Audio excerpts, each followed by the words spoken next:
The phone rang at exactly 2:47 p.m. while I sat in the cardiac specialist waiting room.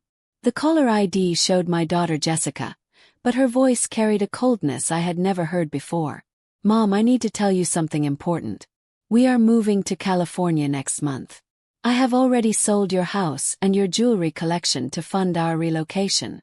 Marcus found an incredible business opportunity there. We deposited your share in your account. Goodbye. Before we proceed, we want to say thank you so much for watching Granny's narrative. Please subscribe and tell us where you are watching from." The line went dead. 23 years of raising her, countless sacrifices, endless nights caring for her through illnesses, and she discarded me like yesterday's newspaper. But I smiled because Jessica had no idea what she had just done. My name is Eleanor Martinez. I am 68 years old, and until that moment I believed I knew my daughter. I had become a widow 8 months earlier when my husband David collapsed in our garden while tending to his roses. Those roses were his pride and joy, planted the year Jessica was born. He used to say they would bloom long after we were gone, a living testament to our love. That spring morning, he was pruning them when his heart simply stopped. The paramedics said he died instantly, peacefully surrounded by beauty. Since David's passing, Jessica had become increasingly present in my life. She visited twice a week, helped organize the funeral arrangements, and insisted on handling the paperwork for the insurance claims. She even convinced me to see Dr. Harrison for a complete physical examination. "Mom, you need to take better care of yourself now that you are alone," she would say with that smile I mistook for genuine concern. The house she had sold without my knowledge was our family home for 37 years. David and I had bought it when Jessica was 5, a modest 2-story colonial with a wraparound porch and a backyard big enough for birthday parties and family gatherings. We had painted every room together, installed the hardwood floors ourselves, and built the deck where we spent countless summer evenings watching Jessica play with the neighborhood children. The jewelry collection was even more precious. Some pieces belonged to David's grandmother, delicate Victorian settings passed down through generations. Others were gifts from David for anniversaries, birthdays, and special occasions. Each piece held a memory, a moment in our shared history that Jessica had reduced to dollar signs and quick cash. When the call ended, I remained in that uncomfortable plastic chair surrounded by other patients with heart conditions. For the first time in months I did not cry. Instead, a strange calm settled over me, the same feeling I had experienced the morning David died when I suddenly understood that life would never be the same. Because in that moment of crystal clarity, I remembered something crucial that had slipped my mind during the chaos of grief and funeral arrangements. 3 weeks before his death, David had handed me a sealed envelope marked with my name in his careful handwriting. "Eleanor, put this somewhere safe. If something happens to me, open it when you feel strong enough to handle whatever is inside." I had placed the envelope in the bottom drawer of my jewelry box and promptly forgotten about it amid the overwhelming tasks of widowhood. But now, sitting in that sterile waiting room, I realized the time had come to discover what David had left for me to find.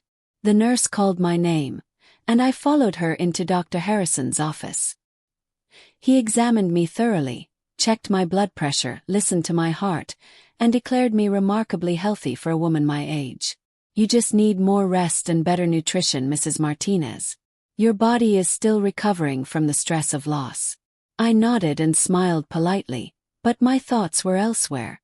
I was thinking about that envelope, about the ice in Jessica's voice, and about Marcus, the man she had married 2 years earlier. He had never liked me, always treating me as an inconvenience that interfered with his plans for their future. During family dinners, he would check his phone constantly, make pointed comments about older people not understanding modern life, and encourage Jessica to spend less time helping me with household tasks. I left the medical building and walked slowly to the bus stop.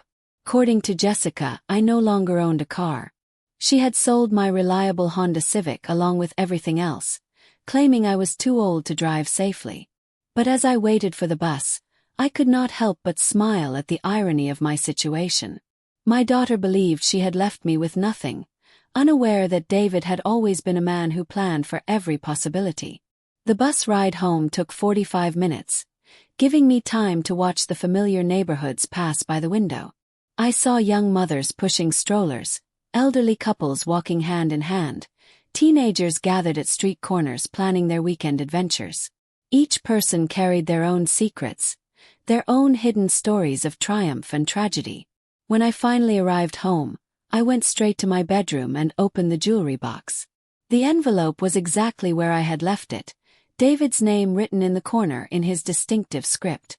My hands trembled as I picked it up, feeling the weight of multiple documents inside. I sat on our bed, the same bed where we had shared 43 years of marriage, and carefully opened the envelope. What I found inside changed everything I thought I knew about our financial situation and David's business acumen. The first document was a handwritten letter in David's familiar style. My dearest Eleanor, if you are reading this, it means I am no longer there to protect and provide for you. Please forgive me for keeping these secrets, but I wanted to shield you from the complexities of financial management while ensuring your security no matter what happened to me. Over the past 25 years, I have quietly invested our savings in real estate and business ventures. We do not just own our family home. We own the apartment complex where Jessica and Marcus live, 4 rental properties throughout the city, and shares in 6 different companies that have grown substantially in value. You are wealthy, my darling. You have always been rich in love and kindness, but now you are also financially secure beyond anything you could imagine. The second envelope contains all the legal documents, account information, and contact details for our attorney Mr. Williams, who has been managing these investments on our behalf. I kept this secret because I wanted Jessica to love us for who we are, not what we have. I was afraid that knowledge of our wealth might change her character or make her dependent on money rather than developing her own strength and values. Perhaps I was wrong to hide this, but my intentions were born of love for both of you. Use this gift wisely, Eleanor. Take care of yourself, but remember that true happiness comes from relationships built on genuine affection, not financial convenience. With all my love always, David. My hands shook as I examined the documents. Property deeds, investment portfolios, bank statements showing accounts I never knew existed. David had transformed our modest savings into a substantial fortune through careful planning and wise investments. The apartment building where Jessica lived was listed under a company name I did not recognize, but according to the paperwork, I was the sole beneficiary and owner. The rental properties were located in neighborhoods throughout the city, all showing consistent income streams that had been automatically deposited into accounts managed by our attorney.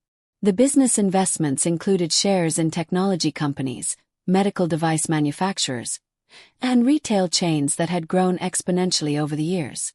I spent the entire evening reading through documents and trying to understand the scope of what David had built in secret. By midnight, I realized that Jessica had not just betrayed her own mother.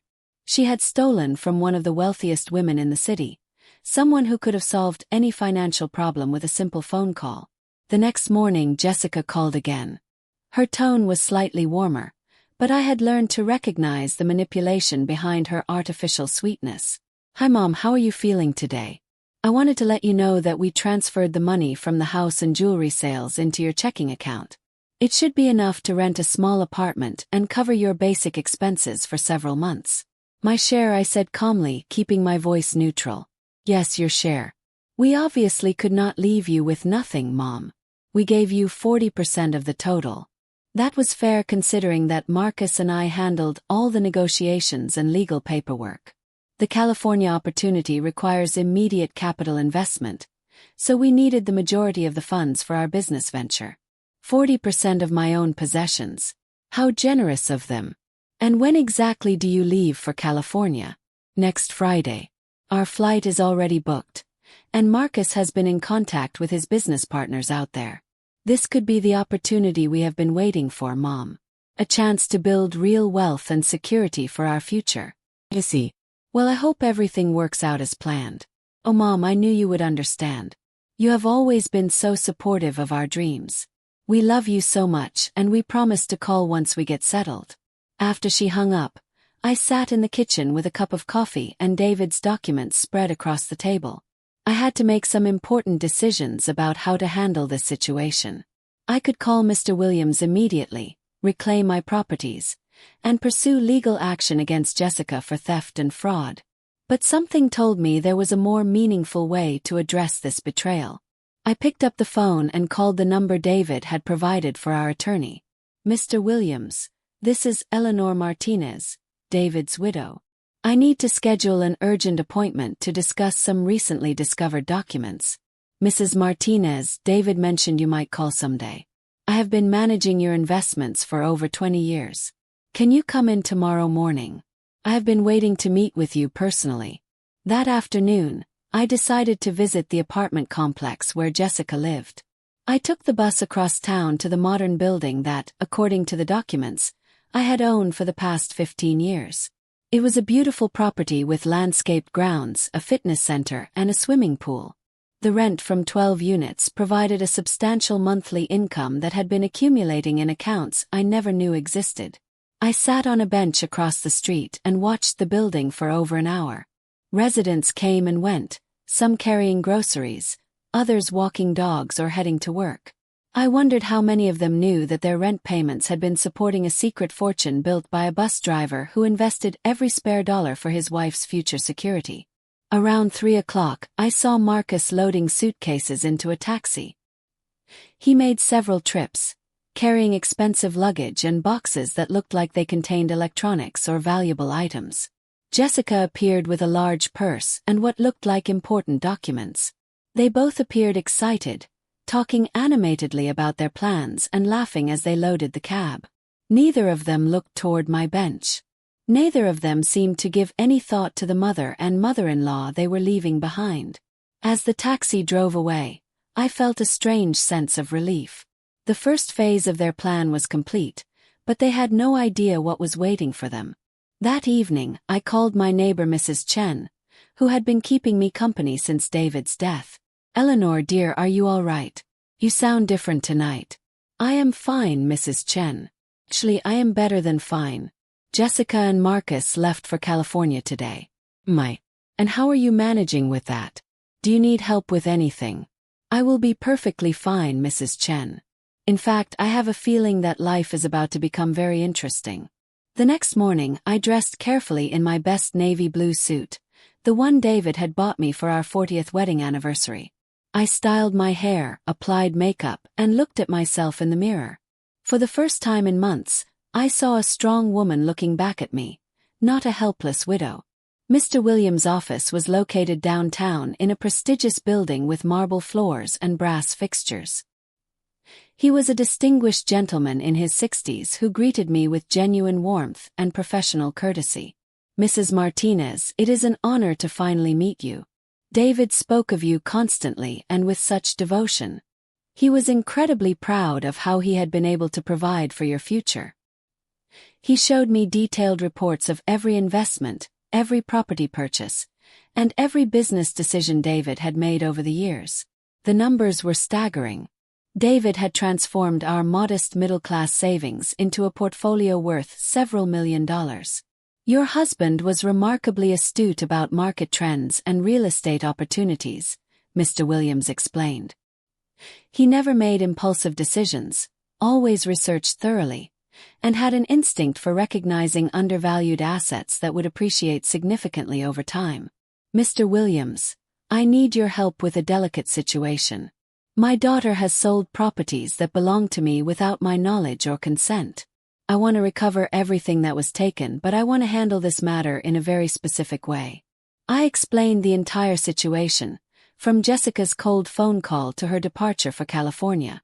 Mr. Williams listened carefully, occasionally taking notes and asking clarifying questions about dates and details. Mrs. Martinez, what your daughter did constitutes fraud and theft. We can pursue immediate legal action and criminal charges. However, I sense you have something else in mind. Do.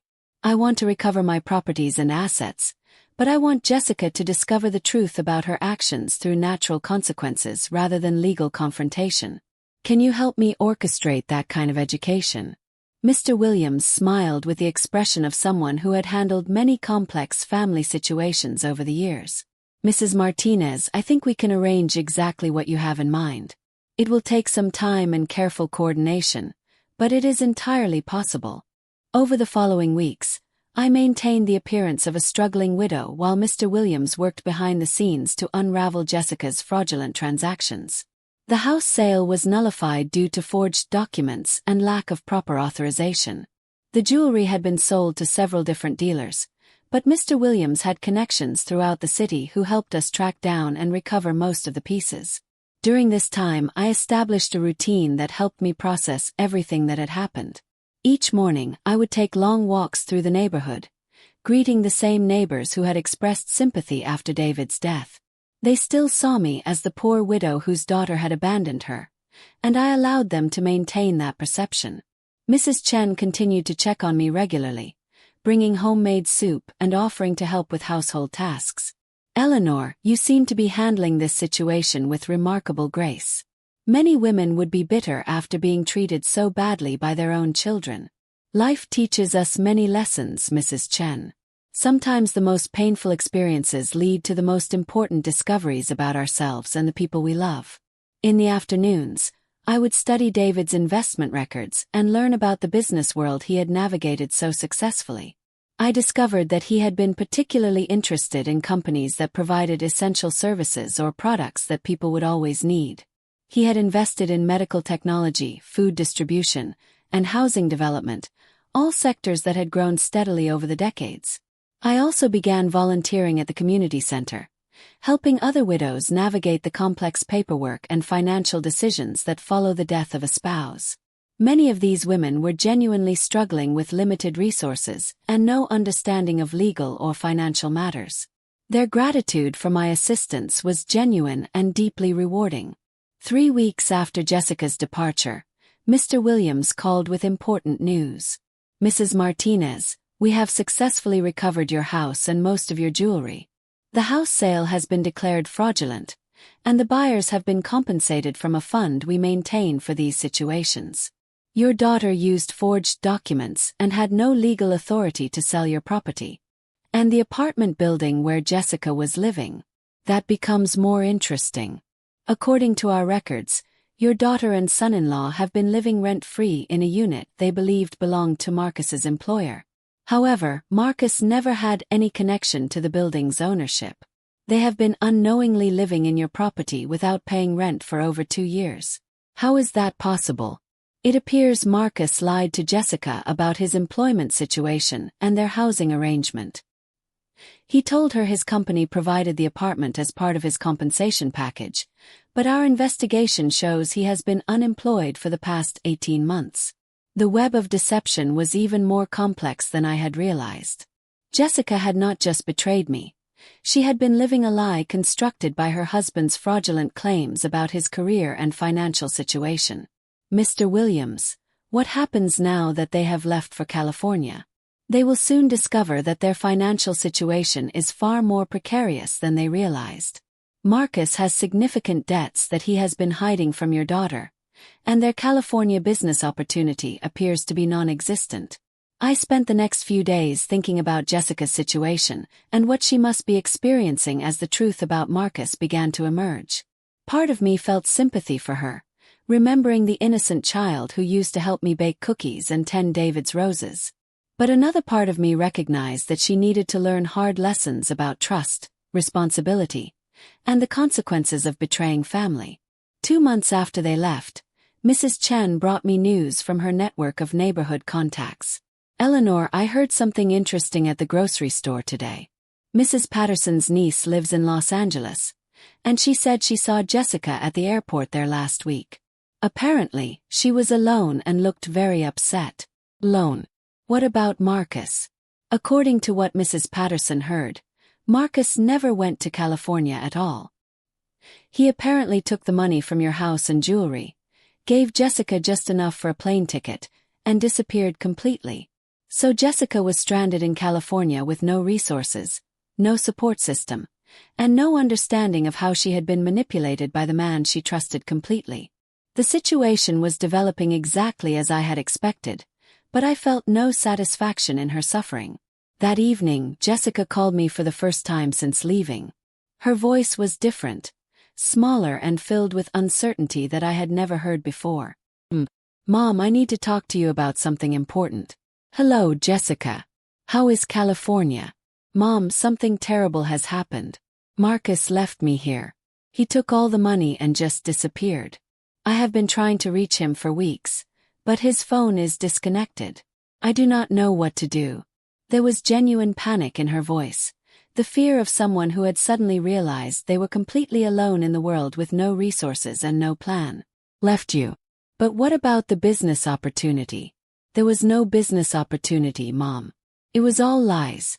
Marcus made up everything about having partners in California. When we got here, there was no job waiting for him, no investors, no plan at all. He stayed for 3 days, then took the remaining money and said he was going to explore other options. That was 6 weeks ago. Jessica started crying, real tears of desperation and betrayal. I have been staying in a cheap motel trying to find work, but I do not have any references or connections here. Mom, I do not know what to do. I do not have money for food or rent, and I am scared. For a moment, my maternal instincts overwhelmed my carefully planned approach to this situation. I wanted to wire her money immediately, book her a flight home, and protect her from the consequences of her poor decisions. But I forced myself to remember the coldness in her voice when she called me from the doctor's office, the casual way she had disposed of our family's most precious possessions. Jessica, that sounds like a very difficult situation. Mom, I know I treated you badly when I left. I know I made horrible decisions and hurt you terribly. But I do not have anyone else to call. Could you possibly help me get home? I promise I will pay you back somehow. Jessica, I would love to help you, but I am living on a very limited income now. Remember, you sold my house and my jewelry to fund your California adventure. I am renting a small apartment and trying to manage on what little you left me. The silence on the other end of the line stretched for nearly a minute. I could hear Jessica processing the reality that the mother she had robbed could not rescue her from the consequences of her own actions. Mom, I am so sorry. I realize now how terribly I treated you. I was selfish and cruel, and now I am paying the price for my mistakes. I understand that you are sorry, Jessica. But being sorry does not change the fact that I no longer have the resources to help you the way I might have before. What am I going to do, Mom? I am completely alone here with no money and no way to get home. I do not know, sweetheart. You will have to figure something out, just like I am figuring out how to live without the security you took away from me. After that conversation, I felt both satisfaction and genuine sadness. Jessica was finally experiencing the vulnerability and fear that she had inflicted on me. But I took no pleasure in her suffering. This was not about revenge. It was about education. Mr. Williams called me the next day with an update on our legal proceedings. Mrs. Martinez, we have completed the recovery of your assets.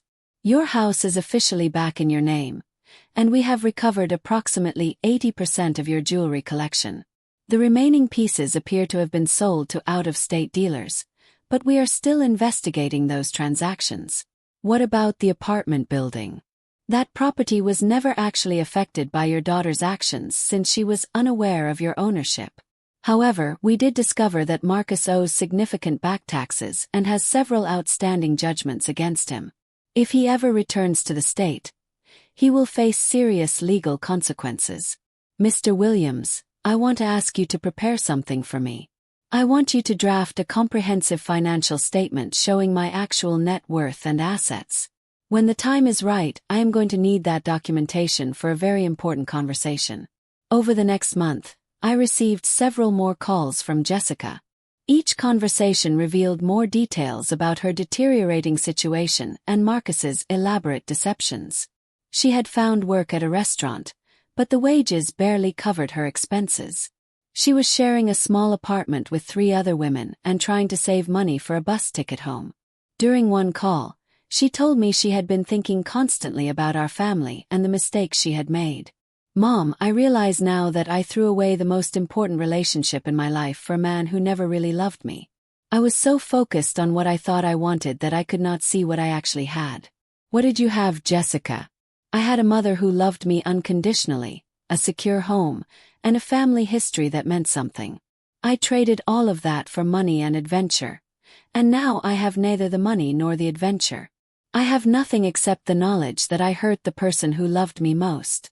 3 months after she had called to tell me about selling my house, Jessica called with a different request. Mom, I have been working extra shifts and saving every dollar I can. I think I can afford a bus ticket home, but I need to ask you something important. What do you need to ask? Would you allow me to come home?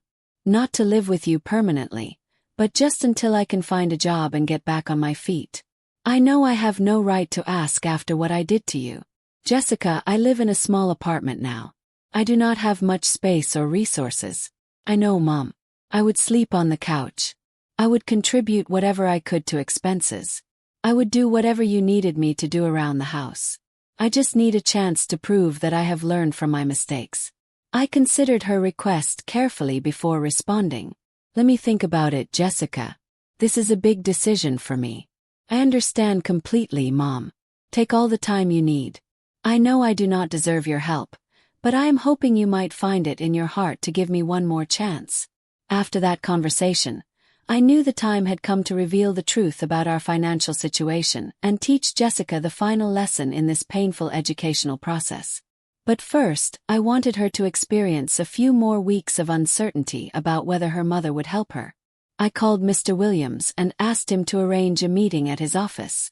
I want you to prepare all the documentation we discussed, plus a complete report on Marcus's criminal activities and current legal situation.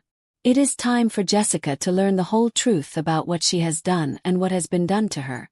4 weeks later, Jessica called to tell me she had purchased a bus ticket and would be arriving the following Friday afternoon. Mom, I want you to know that I have spent these months thinking about our relationship and the person I want to become. I hope I can prove to you that I have truly changed. I met her at the bus station, and I was shocked by her appearance. She had lost weight, her clothes were worn and obviously second-hand, and she carried everything she owned in a single battered suitcase. But there was something different in her expression, a humility and gratitude that I had never seen before. During the ride to my apartment, Jessica was quiet and respectful. She did not complain about taking the bus instead of flying, did not make demands about where we were going, and seemed genuinely grateful just to be back home. When we arrived at my small apartment, she looked around with interest rather than judgment. Mom, this is actually very nice. You have made it warm and comfortable. It is temporary, Jessica. I am still trying to figure out my long-term housing situation. That evening, we had dinner together for the first time in over 6 months. Jessica had prepared a simple meal using ingredients she had insisted on purchasing with her own money. She told me more about her experiences in California and her relationship with Marcus. Mom, I realize now that Marcus never loved me. He saw me as an opportunity, a way to access money and resources without having to work for them. I was so flattered by his attention that I ignored all the warning signs you tried to show me. What warning signs did I try to show you? You questioned his employment situation when he could never explain exactly what his job involved. You noticed that he always had reasons why we could not visit his workplace or meet his colleagues. You pointed out that he seemed to have expensive tastes but no clear source of income. I had tried to express those concerns, but Jessica had dismissed them as jealousy or interference. Now she was able to see Marcus's behavior through the lens of experience rather than infatuation. Jessica, there is something I need to tell you, something that will change how you understand everything that has happened over the past few months. I retrieved the manila envelope from my bedroom and handed it to her. Your father left me this envelope with instructions to open it after his death when I felt ready to handle the contents. Jessica examined the envelope with curiosity. What is it? Read it for yourself. I watched her face as she read David's letter and examined the financial documents. Her expression changed from confusion to disbelief to complete shock as she realized the scope of what David had built in secret. Mom, this says that Dad owned multiple properties and investment accounts worth millions of dollars. Yes, it does. This means that when I sold your house and jewelry, I was stealing from someone who could have afforded to lose that money without any financial hardship. That is correct. But you let me believe that you were struggling financially. You allowed me to think that I had left you in a difficult situation. Jessica, you did leave me in a difficult situation. But it was not a financial difficulty. It was an emotional and moral crisis. My own daughter had betrayed my trust, stolen my possessions, and abandoned me without any concern for my welfare. She set the documents down and looked directly into my eyes. "Mom, why did you not tell me about this money when I called you from California?" "Because you needed to learn what it feels like to be vulnerable and alone. You needed to understand the fear and desperation that you inflicted on me when you sold my house without my knowledge." Jessica began crying, but these tears were different from the ones she had shed during our phone calls from California. These were tears of genuine remorse and understanding. "I put you through months of suffering when I could have helped you immediately." "Yes, you did. And I put you through months of uncertainty when I could have rescued you with a single phone call. The difference is that my actions were intended to teach you something important about yourself and your values." What was I supposed to learn? "You were supposed to learn that true security comes from relationships built on trust and mutual respect, not from money or material possessions. You were supposed to discover the difference between love and exploitation." Jessica spent the next hour asking questions about David's investments and our actual financial situation. She learned that we owned the apartment building where she had lived with Marcus, that her rent-free housing had been subsidized by her own family without her knowledge.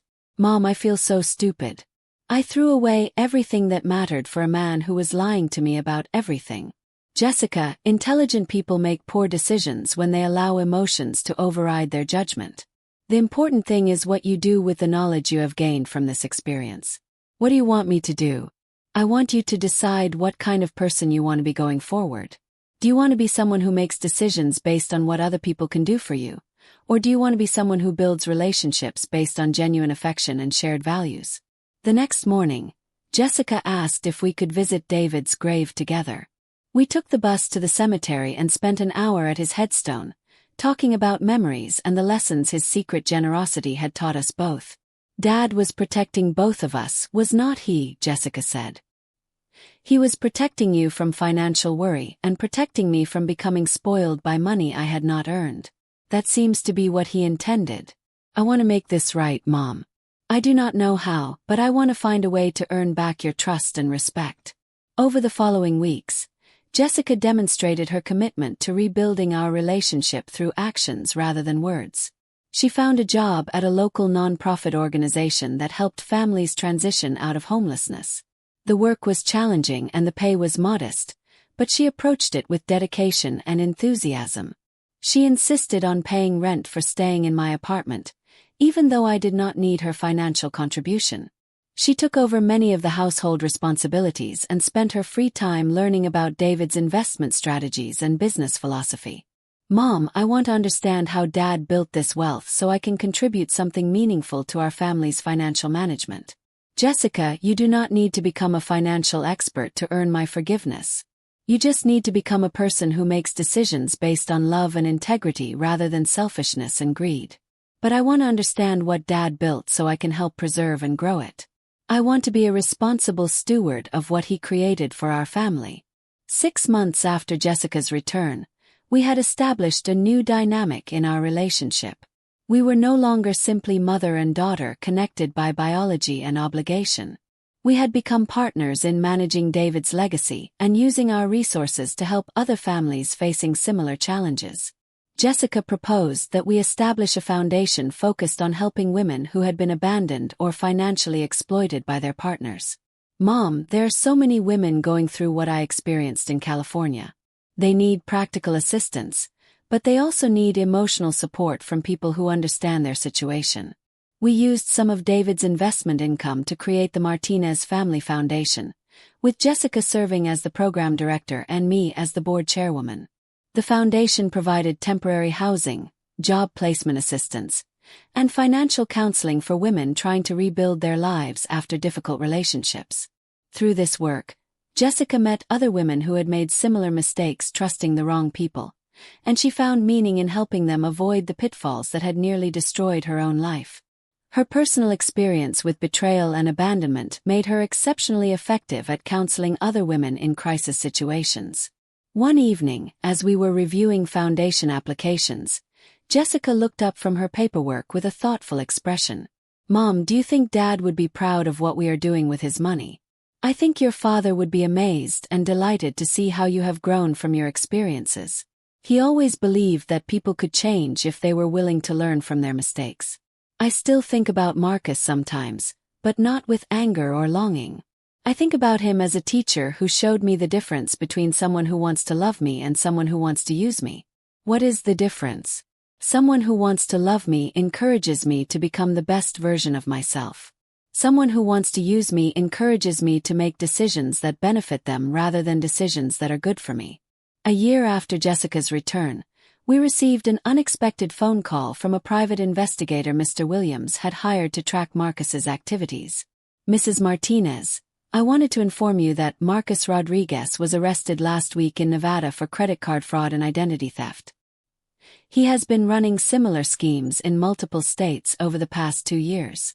Jessica was in the room when I received this call, and I could see her processing the information about the man she had once planned to build a life with. Mom, I am grateful that Marcus left me in California. If he had not abandoned me, I might never have learned who he really was, and I might never have discovered who I really am. The Martinez Family Foundation has grown significantly over the past 3 years. We now operate transitional housing for 12 families, provide job training programs for women re-entering the workforce, and offer financial literacy classes to help people make better decisions about money and relationships. Jessica has become a respected advocate for women's rights and frequently speaks at conferences about financial exploitation in domestic relationships. She has also completed her degree in social work and is pursuing a master's program in nonprofit management. Our personal relationship has evolved into something deeper and more meaningful than the traditional mother-daughter bond we had before. We are colleagues, friends, and partners in work that gives both of our lives purpose and direction. Last week, Jessica received a letter forwarded through several addresses from Marcus. He is currently serving a 3-year sentence for fraud and wanted to apologize for his treatment of her. Jessica read the letter once and then threw it away without comment. Mom, some people deserve forgiveness and some people deserve to be forgotten. Marcus falls into the second category. David would have been proud of both of us, I think. He created a financial legacy that provided security, but more importantly, he created circumstances that taught us both valuable lessons about trust, resilience, and the difference between love and manipulation. Every morning, I wake up grateful for the journey that brought Jessica and me to this place of mutual respect and shared purpose. The betrayal that could have destroyed our relationship instead became the foundation for something stronger and more authentic than what we had before. Sometimes the most painful experiences in life become the most valuable teachers, showing us truths about ourselves and others that we might never have discovered through easier circumstances. Jessica learned that true love supports growth rather than exploitation. I learned that sometimes the greatest gift we can give someone is the opportunity to learn from their own mistakes rather than protecting them from all consequences. Our story continues every day as we work together to help other families navigate the complex challenges of trust, money, and relationships. David's secret fortune became the tool that taught us both what really matters in life. Not the security that money provides, but the security that comes from relationships built on honesty, respect, and genuine care for each other's well-being. The roses David planted the year Jessica was born still bloom every spring in our restored family home, a living reminder that love, like wealth, grows stronger when it is carefully tended and shared with others who need its beauty and strength. 3 years after Jessica's return, I received an unexpected visitor. Mrs. Chen knocked on my door one Tuesday morning with an expression of barely contained excitement. "Eleanor, you will never believe what I just heard at the grocery store." Mrs. Patterson was telling everyone that there is a wealthy woman in our neighborhood who has been secretly helping families in crisis for years. Apparently, this mysterious benefactor paid off the medical bills for the Johnson family when their son was in the hospital, and she helped the Rodriguez family avoid foreclosure on their home. I maintained my composure while Mrs. Chen shared the neighborhood gossip, but internally I was pleased that our foundation's work was making a real difference in our community. Jessica and I had decided early on that our local assistance program should operate anonymously to protect the dignity of the families we helped. Mrs. Chen, people like to create stories when they see good things happening. Perhaps several different sources of help have been combined into one mysterious figure. Perhaps, but Mrs. Patterson seemed quite certain that all of these acts of generosity came from the same person. She said her sister-in-law works at the bank and has noticed unusual patterns in how these debts are being resolved. That afternoon, Jessica and I discussed the challenge of maintaining our privacy while continuing our community work. The foundation had grown beyond our original expectations, and it was becoming difficult to operate without attracting attention. Mom, maybe it is time to be more open about what we are doing. We could inspire other wealthy families to get involved in similar work. Jessica, there is wisdom in your father's approach of working quietly behind the scenes. When people know you have money, their motivations for relationships become complicated. But we could help so many more families if we went public with our foundation and encouraged other donors to contribute. Let me think about it, sweetheart. There are advantages and disadvantages to both approaches. That evening, I sat in David's study, surrounded by his investment records and foundation documents, considering Jessica's suggestion. The room still smelled faintly of his cologne and the leather-bound books he had collected over the years. I often came here when I needed to make important decisions, feeling his presence in the careful organization of his papers and the wisdom embedded in his financial choices. I opened his desk drawer and found a letter I had not noticed before, addressed to both Jessica and me. It was dated just 2 weeks before his death, suggesting he had some premonition about his limited time. My dearest Eleanor and Jessica, if you are reading this together, it means you have both learned the lessons I hoped this inheritance would teach. Eleanor, your strength and wisdom have guided our family through every challenge we have faced. Jessica, your compassion and energy have the power to change many lives if directed toward meaningful purposes. I have left you both more than money. I have left you the tools to build something lasting and significant. Use this wealth not just to secure your own comfort, but to create opportunities for others to discover their own strength and potential. Remember that true generosity teaches people to help themselves rather than creating dependence. I trust both of you to make decisions that honor our family values while adapting to circumstances I cannot foresee. Be bold in your generosity but wise in your methods.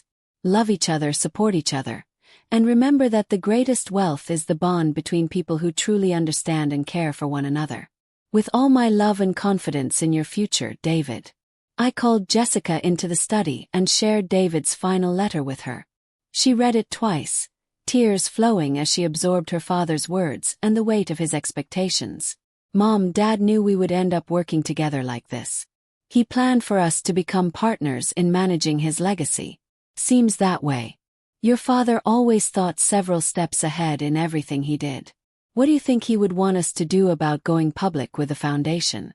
I think he would want us to find a way to expand our impact while protecting the privacy and dignity of everyone involved, both the families we help and ourselves.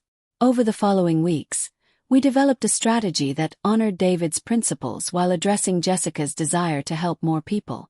Instead of publicizing our own involvement, we created a network of smaller foundations and charitable organizations throughout the city, each focusing on specific types of assistance. We established the David Martinez Memorial Fund for medical expenses, the Community Stability Initiative for housing assistance, and the Second Chances program for women leaving difficult relationships. Each organization operated independently with its own board and staff, but they were all quietly funded through our master foundation. This approach allowed us to multiply our impact while maintaining the anonymity David had valued. Families in need could access help through multiple channels, and other wealthy individuals could contribute to causes that resonated with their personal interests. Jessica threw herself into this expanded work with remarkable dedication. She spent her days visiting the various organizations, training staff members, and developing new programs based on her own experiences with financial exploitation and recovery. Mom, I met with the director of the Second Chances program today, and she told me something that made me think about Marcus again. What did she say? She said that women who have been through situations like mine often become the most effective counselors for others facing similar challenges. Our personal experience with betrayal and recovery gives us credibility that no academic training can provide. That makes sense. You understand their fear and shame because you have felt those emotions yourself. Exactly. And you understand what it feels like to be abandoned by someone you trusted completely because Marcus did that to both of us in different ways. Jessica had made an insightful connection. Marcus had betrayed her directly through his lies and theft, but he had also betrayed me indirectly by manipulating my daughter and destroying her relationship with our family. The Second Chances program has become our most successful initiative. Under Jessica's leadership, it has helped over 200 women transition out of abusive or exploitative relationships. Many of these women have gone on to help others, creating a network of support that extends far beyond our original investment. One evening, as we were reviewing quarterly reports from all our affiliated organizations, Jessica looked up with an expression of deep satisfaction. "Mom, do you realize that Dad's secret investments are now helping nearly 1,000 families throughout the city? That is a remarkable legacy for a man who drove a bus for 40 years and never told anyone about his business activities. I have been thinking about something, Mom. Do you think Dad would have approved of how I behaved before I went to California?" "What do you mean?" "I mean my attitude toward money and material possessions. The way I took our comfortable life for granted and expected you to always be available to help me without considering what you might need. Jessica, your father loved you unconditionally, but I think he would have been concerned about some of your choices and priorities. I was selfish and entitled. I thought the world owed me comfort and excitement without any effort or sacrifice on my part. But you learned from those mistakes. That is what your father hoped would happen if you ever faced serious challenges. Still, I wasted so many years focused on the wrong things. I could have been working alongside you and Dad to build something meaningful instead of chasing after men like Marcus who offered me nothing of real value. Jessica, we cannot change the past, but we can use our experiences to make better decisions in the future. Your mistakes led you to develop empathy and wisdom that you now use to help other women avoid similar pitfalls." 4 years after our reunion, the Martinez Family Foundation Network had become one of the most effective charitable organizations in our region. We had helped families avoid foreclosure, provided medical care for uninsured patients, funded job training programs, and created support systems for women escaping domestic violence. The success of our work had attracted attention from other philanthropists and community leaders who wanted to learn about our methods. Jessica began speaking at conferences and workshops, sharing our approach to anonymous giving and community-based support systems. During one of these presentations, she was approached by a reporter from the local newspaper who had been investigating the increase in charitable activity throughout the city. "Ms. Martinez, there are rumors that much of the assistance families have been receiving comes from a single source. Can you comment on whether there is one major donor behind these various organizations?"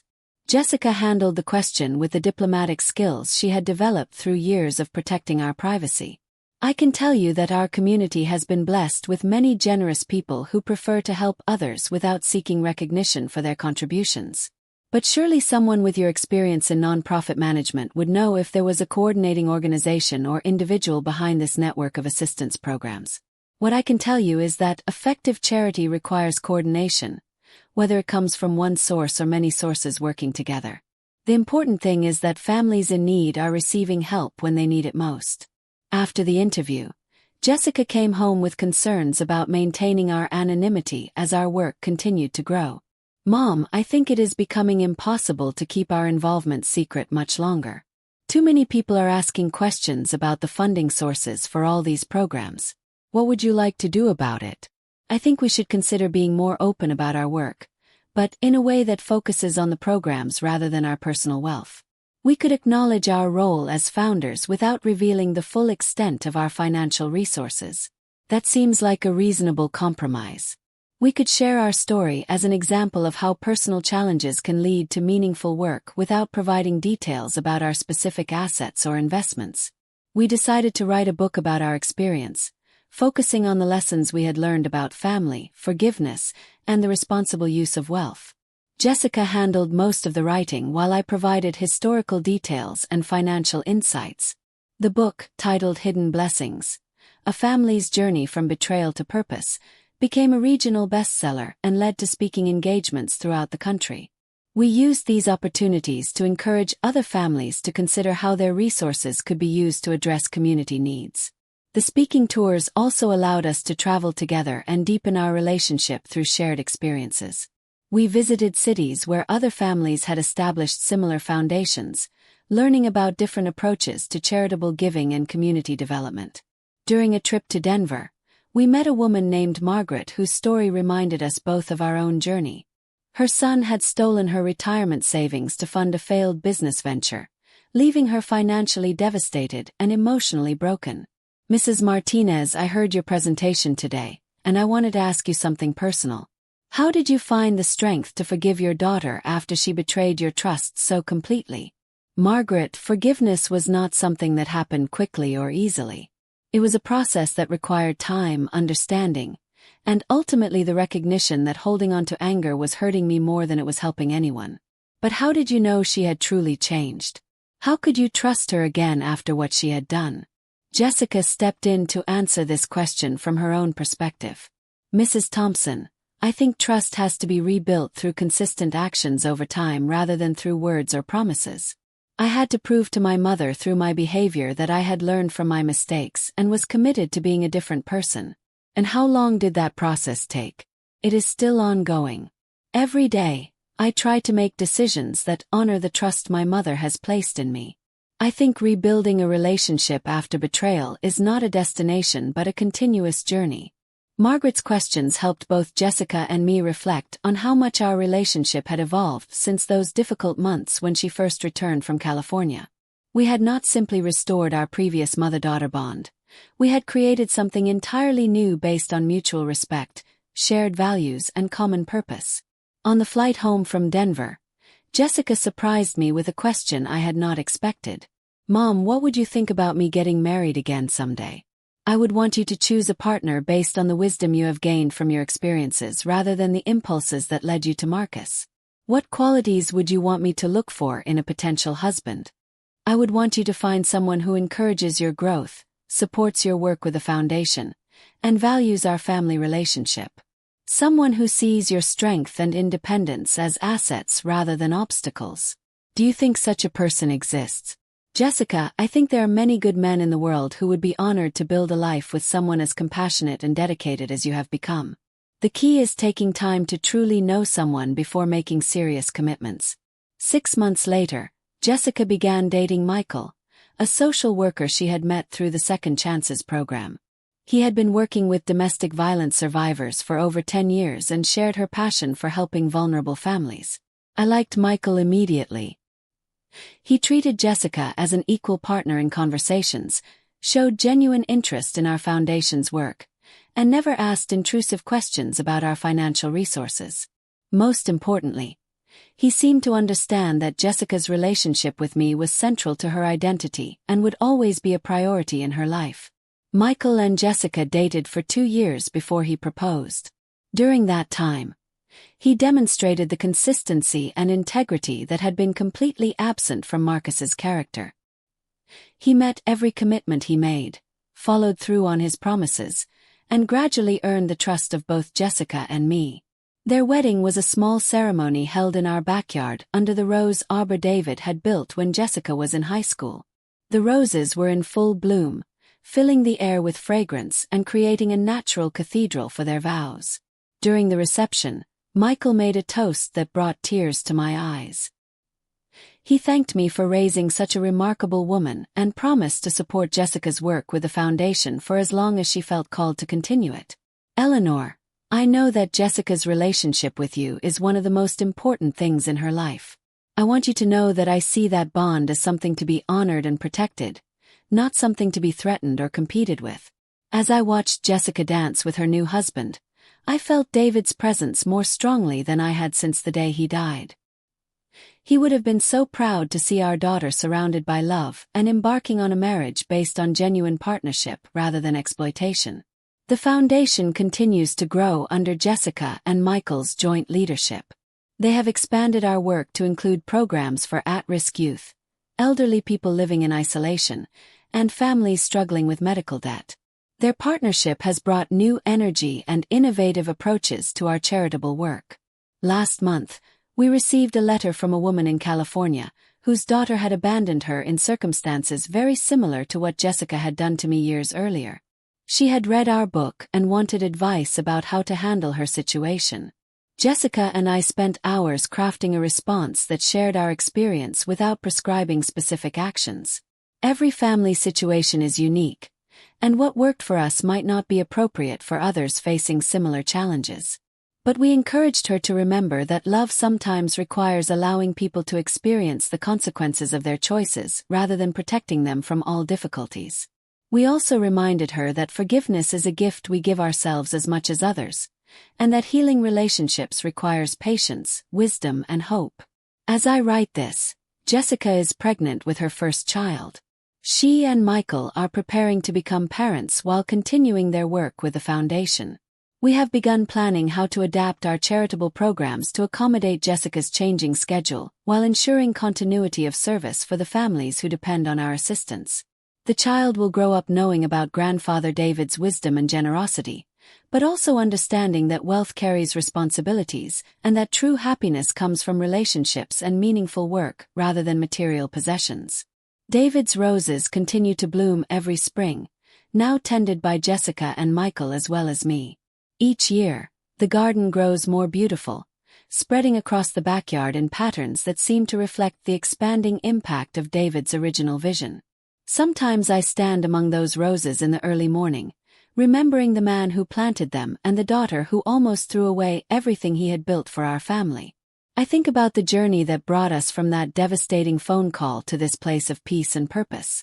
The greatest wealth David left us was not money or property, but the opportunity to learn what really matters in life. Through loss, betrayal, forgiveness, and redemption, Jessica and I discovered that love, like roses, grows strongest when it is carefully tended and shared with others who need its beauty and strength. Our story continues every day as we work together to honor David's legacy while creating new possibilities for families throughout our community. The secret fortune he left us became the foundation for something far more valuable than financial security: a relationship based on genuine love, mutual respect, and shared commitment to making the world a better place for everyone we have the privilege to help.